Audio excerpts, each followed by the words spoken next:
بسم اللہ الرحمن الرحیم۔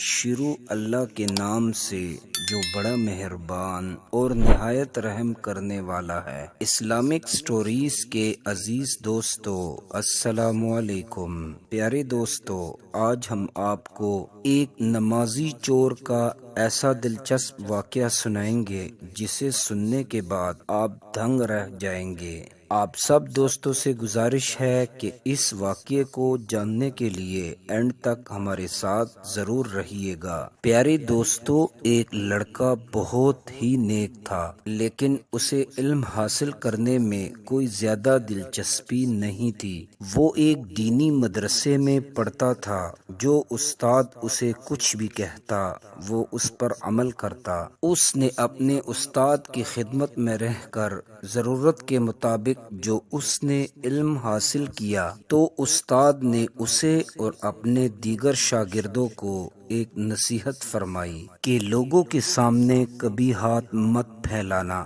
کیونکہ جو کوئی بھی ہاتھ پھیلاتا ہے، یعنی کہ جو عالم دنیا کے سامنے ہاتھ پھیلاتا ہے، وہ خیر و بھلائی سے محروم ہو جاتا ہے۔ لہٰذا تم میں سے ہر کوئی جا کر اپنے والد کا پیشہ اختیار کرے اور اس میں اپنی روزی تلاش کرے۔ سب لڑکے اپنے اپنے گھروں کو چلے گئے۔ یہ لڑکا بھی استاد کی نصیحت سننے کے بعد جب اپنے گھر آیا اور اپنی امی سے پوچھنے لگا کہ میری اماں جان، مجھے ذرا یہ تو بتائیے کہ میرے والد کا پیشہ کیا تھا۔ اس کی ماں یہ سوال سننے کے بعد تھوڑی سی گھبرا سی گئی اور اپنے بیٹے سے کہنے لگی، بیٹا مدت ہو گئی ہے آپ کے باپ کا انتقال ہوئے، آپ کو ان کے پیشے سے کیا لینا دینا ہے؟ اس کے بیٹے نے ضد کی اور اپنے باپ کا پیشہ جاننا چاہا۔ اس کی ماں اسے ٹال مٹول کرنے لگی،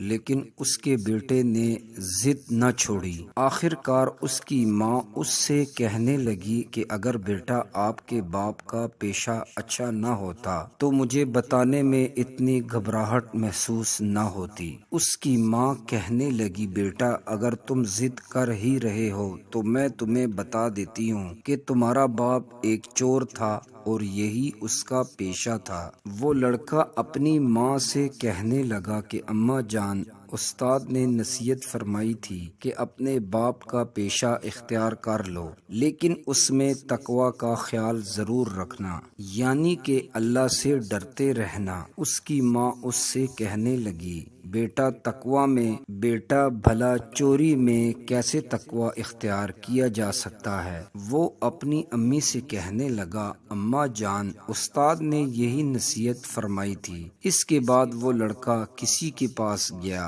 اور چوری کے متعلق معلومات اکٹھی کرنے لگا۔ اس کے بعد اس نے ٹریننگ لینا شروع کر دی۔ اوزار مکمل کرنے کے بعد آخر کار وہ دن آ ہی گیا جب اس نے اپنی ٹریننگ مکمل کر لی۔ آخر کار اس نے فیصلہ کیا کہ آج اپنی ٹریننگ سے فائدہ اٹھا ہی لیتے ہیں۔ جب اس نے عشاء کی نماز پڑھی تو وہ لوگوں کے سونے کے انتظار کرتا رہا۔ جب چاروں طرف سناٹا چھا گیا تو اس نے ابتدا اپنے پڑوسی کے گھر سے شروع کرنا چاہا تو اسے ایک دم اپنے استاد کی نصیحت یاد آ گئی کہ چوری میں سب سے پہلے تقوی کا ضرور خیال رکھنا۔ تو اس کے دل میں خیال آیا، پڑوسیوں کے گھر میں چوری کرنا اچھی بات نہیں۔ اس نے اگلے گھر کی طرف قدم اٹھایا اور وہ یتیم بچوں کا گھر تھا، تو اسے ایک دم خیال آیا کہ یتیم بچوں کے گھر سے چوری کرنا تقوی کے خلاف ہے، اس سے اللہ تعالیٰ بہت سخت ناراض ہوتے ہیں۔ اس نے وہ گھر چھوڑا اور اگلے گھر کی طرف چل دیا۔ اسی طرح جیسے جیسے وہ آگے جاتا اس کے ذہن میں کوئی نہ کوئی خیال ضرور آتا کہ یہ تقوی کے خلاف ہے۔ یوں کرتے کرتے وہ آگے بڑھتا گیا۔ آگے چلتے چلتے اسے ایک تاجر کا گھر نظر آیا جو کہ اچھا بلا مالدار تھا اور اس کی ایک ہی بیٹی تھی۔ اس نے دل میں سوچا، اس سے اچھا موقع نہیں مل سکتا چوری کرنے کے لیے۔ اس نے پہلے سے ہی بہت سی چابیاں بنوا رکھی تھی۔ آخر کار اس نے گھر کا دروازہ کھول کر اس میں داخل ہوا۔ اس نے دیکھا کہ گھر بہت بڑا تھا اور اس میں بہت سارے کمرے تھے۔ وہ گھر میں ایسے گھومنے لگا جیسے چور نہیں بلکہ مہمان ہو۔ آخر کار اس کی نگاہ اس کمرے پر پڑی جہاں پر مال پڑا ہوا تھا۔ اس نے جب تجوری کھولی تو وہ سونے چاندی اور پیسوں سے بھری پڑی تھی۔ جب وہ اس تجوری سے مال نکالنے لگا تو ایک دم اس کو استاد کی نصیحت یاد آ گئی کہ تقوی کا خیال ضرور رکھنا ہے۔ وہ سوچنے لگا کہ اس مالک مکان نے اپنے مال کی زکوٰۃ نکالی بھی ہے یا نہیں نکالی۔ ایک دم اس کے دل میں آیا کہ پہلے زکوٰۃ کا مال نکال لیتے ہیں۔ وہ اپنے ساتھ ایک لالٹین اور ایک کتاب لایا تھا حساب کتاب کے لیے، اور وہ حساب کتاب میں بہت ماہر تھا۔ چنانچہ اس نے بہت جلدی سے اس کے زکوٰۃ کا حساب کر کے اس کا حصہ نکال دیا۔ وہ حساب کتاب میں اتنا ڈوب گیا کہ اسے وقت کا پتہ ہی نہ چلا تو اچانک صبح کی اذان ہوئی۔ اس نے اپنے آپ سے کہا کہ دیکھو، تقوی کا تقاضا یہ ہے کہ پہلے نماز کا اہتمام کیا جائے، اس کے بعد باقی کام کیے جائیں۔ اس کے بعد وہ گھر کے صحن میں آیا، اسے پانی نظر آیا۔ اس نے پہلے وضو کیا اور نماز کے لیے اقامت پڑھنے لگا۔ اس کی آواز سنتے ہی مالک کی آنکھ کھلی۔ جب مالک اس کمرے میں آیا، اس نے دیکھا کہ ایک لالٹین روشن ہے اور ایک جوان نماز کے لیے اقامت پڑھ رہا ہے۔ اس گھر کی مالکن بھی اٹھ گئی اور اپنے شوہر سے کہنے لگی، یہ کیا ماجرا ہے آخر؟ اس کا شوہر کہنے لگا، اللہ کی قسم مجھے خود سمجھ نہیں آ رہا۔ مالک دوسری منزل سے اتر کر اس نوجوان کے پاس آ کر کہنے لگا، اے نوجوان، آخر تم ہو کون اور یہ کیا کر رہے ہو؟ نوجوان نے کہا، دیکھو جناب، پہلے نماز پڑھ لیتے ہیں، اس کے بعد بات ہوگی۔ وہ مالک مکان سے کہنے لگا کہ جلدی سے وضو کر کے آؤ۔ مالک نے جب وضو کیا تو وہ لڑکا اس سے کہنے لگا، جناب آپ امامت کروائیے۔ تو وہ مالک اس نوجوان سے کہنے لگا، نہیں، آپ امامت کرائیں۔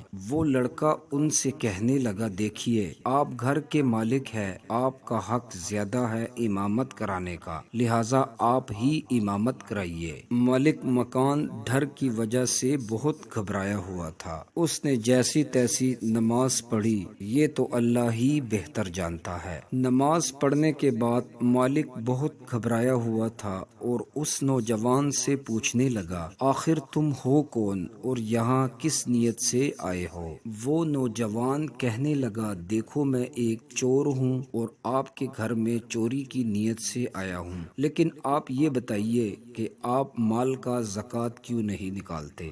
دیکھو میں نے تمہارے سب رجسٹروں کو چیک کیا ہے، لیکن تم زکوٰۃ کیوں نہیں دیتے؟ وہ لڑکا کہنے لگا کہ 6 سالوں سے تم نے زکوٰۃ نہیں دی ہے۔ دیکھو میں نے زکوٰۃ کا مال الگ کر لیا ہے تاکہ تم اس کے مستحق لوگوں تک پہنچا دو۔ مکان مالک اس سے کہنے لگا، ارے تو پاگل تو نہیں ہے؟ وہ نوجوان کہنے لگا، نہیں، میں بالکل تندرست اور توانا ہوں۔ مالک مکان اس سے پوچھنے لگا کہ تم چوری کیوں کرتے ہو؟ وہ لڑکا اسے اپنی پوری داستان سنانے لگا۔ جب تاجر نے اس کی بھولی بھالی سی باتیں، خوبصورت چہرہ، یہ سب کچھ سننے کے بعد وہ وہاں سے چلا گیا اور اپنی بیوی کو جا کر پورا ماجرا سنا دیا۔ اور تاجر اپنی بیوی سے کہنے لگا، دیکھو تم اپنی بیٹی کی رشتے کے لیے پریشان تھی نا، دیکھو اللہ نے تمہارے گھر ہی رشتہ بھیج دیا ہے۔ وہ تاجر آخر اس لڑکے کے پاس آیا اور اس سے کہنے لگا، دیکھو چوری کرنا اچھی بات نہیں، تمہیں مال چاہیے نا، میں تمہیں کچھ مال دے دیتا ہوں۔ وہ لڑکا کہنے لگا، پر کیسے؟ وہ تاجر کہنے لگا، میری ایک بیٹی ہے، تم اس سے شادی کر لو، میں تمہیں کچھ مال کا حصہ بھی دے دیتا ہوں، رہنے کے لیے تمہیں گھر بھی دوں گا۔ اس لڑکے نے اپنی رضامندی اختیار کرتے ہوئے اس کی ہاں میں ہاں ملائی اور اپنی اماں کے پاس جا کر یہ داستان سنائی۔ اس کی ماں بھی اس پر رضامند ہوئی اور ان کے گھر آئے۔ تاجر نے اپنے گواہوں کے ساتھ اس لڑکے کا نکاح اپنی بیٹی سے کر دیا۔ پیارے دوستو، یہ تھی ایک معصوم اور بھولے بھالے شاگرد کی کہانی۔ امید کرتا ہوں اس کہانی سے ہمیں سیکھنے کو بہت کچھ ملا ہوگا۔ اگر یہ واقعہ آپ کو اچھا لگا ہو تو اسے لائک اور شیئر کرنا مت بھولیے گا۔ پیارے دوستو، ابھی کے لیے آپ سے اجازت چاہیں گے۔